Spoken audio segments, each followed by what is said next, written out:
ఆయన ఏదో కూర్చున్నారు, ఇలా చూశారు, పార్వతీ పరమేశ్వర్లు కనపడ్డారు అని మళ్ళీ ఇలా తిరిగారు. తిరిగితే కొంచెం కోపం వచ్చింది. పార్వతీ కోపం రాలేదు, సంతోషించారు. ఇదిరా బ్రహ్మజ్ఞానం అంటే. అబ్బో పార్వతీ పరమేశ్వరులు వచ్చారని చెప్పేసి గబగబా 4 శ్లోకాలు చెప్పేసి వేరే మంత్రాలు చెప్పేసి సాష్టాంగ పడిపోయి చేయట్లేదు. ఎందుకని?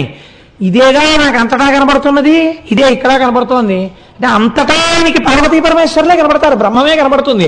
కొత్తగా బ్రహ్మం కనబడటం ఏమిటి? అంతటా అదేగా ఆయన చూస్తున్నది. అందుకని ఆయనకి కొత్తతనం ఏం లేదు.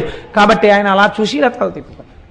అంటే అబ్బా ఏమి ఎటువంటి స్థితి పార్వతి చూశావా అన్నారు.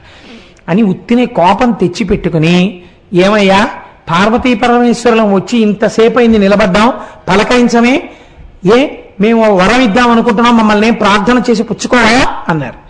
ఆయన అన్నారు, మిమ్మల్ని ప్రార్థించడం ఏమిటి, నాకు ఎప్పుడూ అంతటా మీరేగా